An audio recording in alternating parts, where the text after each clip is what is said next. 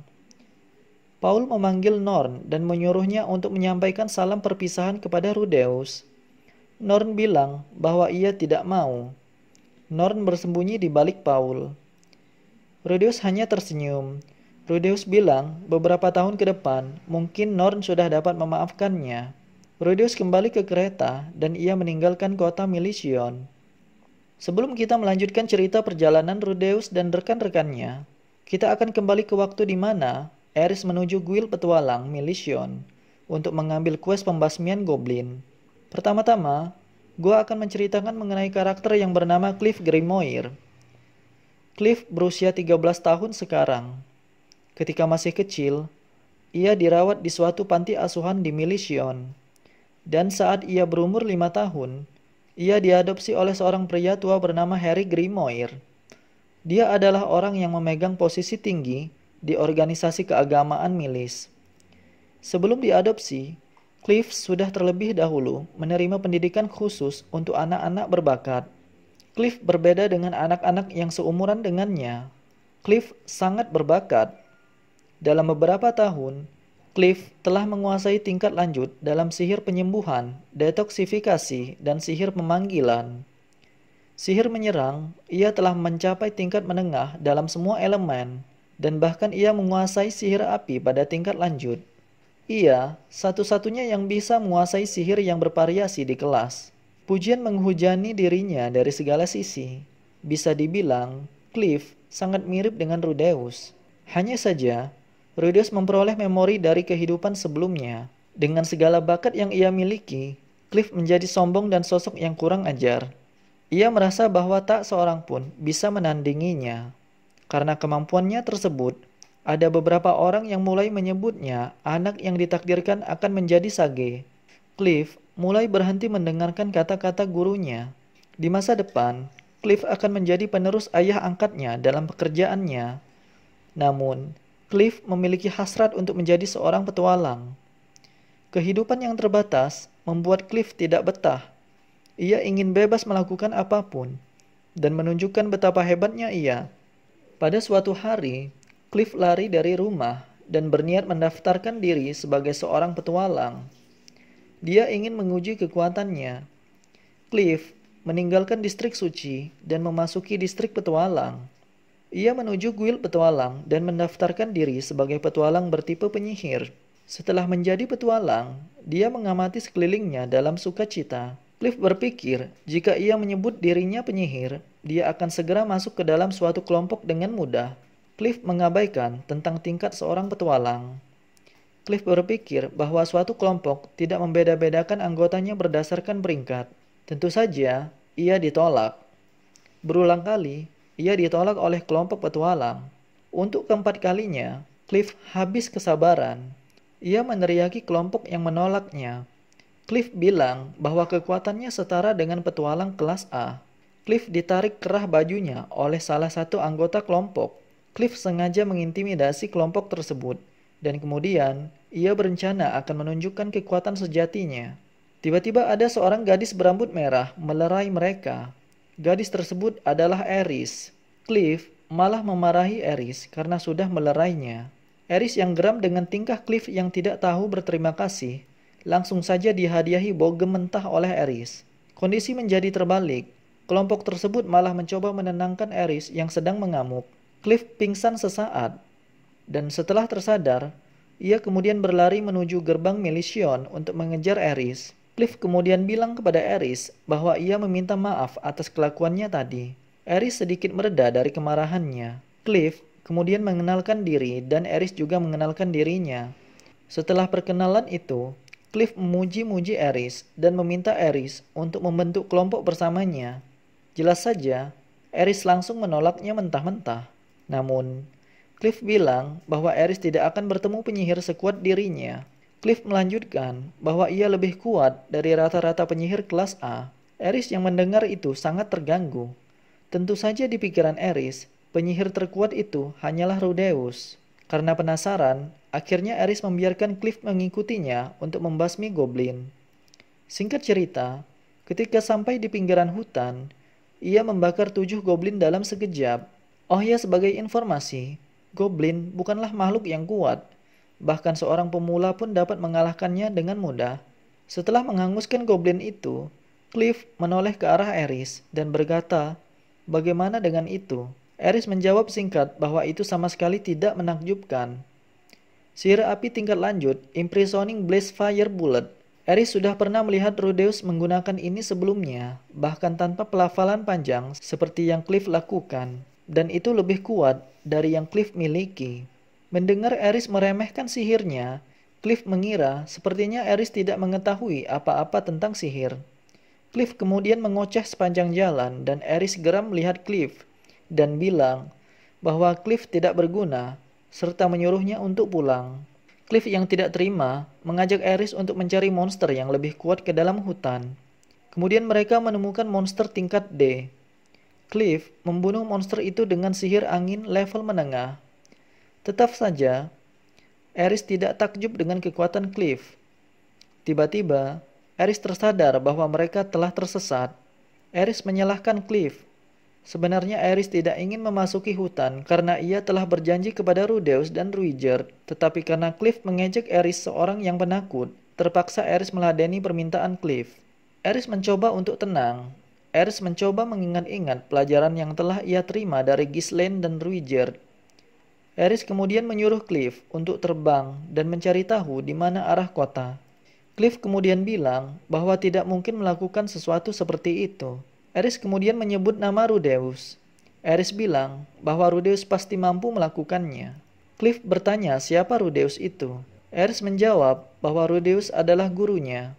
Eris berpikir mungkin saja ada petualang juga yang berada di hutan ini. Eris memiliki ide untuk mencari dan bergantung pada mereka. Cliff dengan frustasi mulai berjalan dan mencari petualang di hutan. Namun, Eris tidak bergerak. Eris ingin mempraktekkan apa yang telah Ruiger ajarkan kepadanya. Eris kemudian memejamkan matanya dan mengambil napas dalam-dalam. Meskipun belum terlatih, Eris mulai merasakan keberadaan orang lain di sekitarnya. Eris merasakan suara dan lingkungan sekitar, serta aliran mana. Kemudian, ada suara samar-samar yang terdengar dari senjata. Eris telah menemukan mereka dan berlari menuju suara itu. Singkat cerita, Eris dan Cliff telah keluar dari hutan. Tiba-tiba mereka melihat ada kereta kuda yang sedang diserang. Eris dan Cliff langsung bersembunyi dan mengamati situasi di sekitar. Di sana, ada seorang kesatria berarmor yang sedang berhadapan dengan 5 orang laki-laki berpakaian serba hitam, dari kepala hingga kaki. 3 mayat berarmor juga tampak ada di sana. Sepertinya hanya tinggal seorang kesatria tersebut berhadapan dengan mereka. Seorang kesatria berarmor itu terlihat sedang melindungi seorang gadis yang sedang jongkok. Cliff kemudian berbisik kepada Eris bahwa kesatria itu dari Orde Quill. Eris telah mendengar tentang hal itu. Ada 3 orde kesatria milis. Orde Gereja merupakan kelompok elit yang bertugas membela negara. Orde Instruksi, orde yang bertugas menyebarkan ajaran milis di seluruh dunia, membuat mereka dikenal akan kekuatannya dan sering melakukan pekerjaan sebagai tentara bayaran. Dan yang terakhir, Orde Quill, yaitu cabang yang bertanggung jawab atas penyelidikan dan juga bertugas memberikan hukuman pada kaum-kaum yang mereka anggap kafir. Orde Gereja mengenakan armor putih, Orde Instruksi mengenakan armor perak, dan Orde Quill mengenakan armor biru. Dan yang mereka lihat itu adalah kesatria berarmor biru. Tiba-tiba terdengar suara kesatria tersebut berteriak kepada 5 penjahat itu, bahwa apakah mereka tahu siapa wanita ini? Kesatria itu sedang menunjuk ke seorang wanita yang sedang ia lindungi. Dari suaranya, Eris tahu bahwa kesatria itu pun seorang wanita. Eris mengerti dan tampaknya 5 orang itu adalah penjahat dan ingin membunuh gadis itu. Eris menempatkan tangannya pada pedang di pinggangnya. Eris menarik pedangnya sembari menerjang ke arah mereka. Dalam sekejap, orang-orang berpakaian hitam langsung menyebar. Eris bergerak lebih gesit dibanding para pria berpakaian hitam itu. Eris menggunakan teknik pedang. Teknik Dewa Pedang tingkat lanjut, Soundless Longsword. Ini merupakan teknik yang berada 1 tingkat di bawah teknik pedang cahaya. Ini adalah teknik yang sama sekali tidak menimbulkan suara. Dengan mulus, sabetan pedang Ares menyayat pundak salah seorang yang berjubah hitam. Dia pun terpotong secara diagonal dari bahunya sampai pinggang. Para pria itu segera berpindah dan mengelilingi Ares. Namun, Ares dengan sekejap mata menebas satu orang lagi. Mereka mulai gemetar. Kemudian dua orang berpakaian hitam itu melompat menuju Ares. Hampir saja Ares terkena belati yang telah dilumuri racun. Untungnya kesatria berarmor itu memberikan bantuan dan menumbangkan satu orang pria, dan satunya Ares tebas hingga roboh ke tanah. Kedua orang yang tersisa itu kemudian mundur. Ares mengejar mereka dan menebas salah satu punggung lawannya. Bagian atas dan bawah tubuhnya terpisah, dan pria naas itu pun tumbang dengan isi perut berhamburan. Sedangkan satu pria berhasil melarikan diri. Ini merupakan pertama kalinya Ares bertarung melawan manusia sungguhan, dan juga pertama kalinya dia membunuh orang. Setelah pertarungan yang mendebarkan itu, kesatria itu berterima kasih kepada Ares dan memperkenalkan diri bahwa ia bernama Theris Latreia dari Orde Kuil. Kemudian Ares juga memperkenalkan dirinya. Singkat cerita, mereka berpisah. Theris bersiul dan seekor kuda berlari dari dalam hutan. Kuda yang sebelumnya telah melarikan diri karena serangan barusan, kini kembali ke pemiliknya. Dia menempatkan gadis itu pada kuda dan ia pun naik juga. Theris kemudian bilang kepada Ares, bila menemui masalah, ingatlah nama Theris dari Orde Kuil. Theris langsung pergi dengan menunggangi kuda. Oh ya, sebagai informasi, Cliff adalah cucu dari seorang pendeta dari organisasi keagamaan milis. Saat Cliff masih bayi, pendeta tersebut berada dalam situasi perebutan kekuasaan. Orang tua Cliff terjebak dan tewas dalam insiden tersebut. Namun sebelum tewas, orang tua Cliff sempat meninggalkan Cliff di suatu panti asuhan. Singkat cerita, pendeta tersebut menang dalam perebutan kekuasaan dan menjadi paus. Tidak ada yang tahu mengenai identitas Cliff, kecuali kakeknya dan beberapa orang saja dalam gereja. Cliff tahu siapa sebenarnya yang diserang oleh pria-pria berjubah hitam tersebut. Dia adalah kartu as Uskup Agung yang sekarang bersaing dengan kakeknya untuk memperebutkan kekuasaan. Seorang gadis suci yang memiliki kekuatan luar biasa. Cliff sebenarnya juga tahu siapa pria-pria itu. Mereka adalah guru-gurunya saat berada di kelas anak berbakat. Dalam suatu pelatihan, Cliff tidak pernah sekalipun menang melawan mereka. Dan Cliff tak percaya bahwa mereka bukanlah tandingan Ares. Cliff hanya bisa menatap aksi Ares dengan rahang menganga. Cliff sangat kagum dengan Ares. Tanpa pikir panjang, Cliff langsung melontarkan kalimat untuk mengajak Ares menikah. Tentu saja, Ares menolak. Cliff bertanya mengapa, dan setelah diingat-ingat, pasti itu karena orang bernama Rudeus. Singkat cerita, Ares dan Cliff pulang hingga ke Guild, dan Ares sepanjang jalan membahas Rudeus seperti orang yang kasmaran. Cliff merasakan kobaran api cemburu. Setelah berpisah, Ares sama sekali tidak peduli dengan Cliff. Cliff mulai membenci Rudeus meski ia belum pernah sama sekali bertemu dengannya. Setelah kejadian penghadangan itu, perebutan kekuasaan meningkat dengan intensif. Dan karena Paus mempertimbangkan bahwa Milesian terlalu berbahaya bagi Cliff, ia mengirim cucunya ke negara lain. Nah, itulah rangkuman cerita volume 5 part yang ketiga. Video berikutnya, kita akan memasuki volume 6 part yang pertama, yang menceritakan tentang perjalanan Rudeus menuju benua tengah, dan sedikit cerita mengenai Roxy yang sedang berada di benua iblis. Banyak cerita yang tidak dijelaskan di anime dan manganya loh. Maka dari itu, kalau males baca web novelnya, pantengin terus channel ini dengan subscribe dan hidupkan notifikasinya. Oke, sekian dari saya. Terima kasih guys.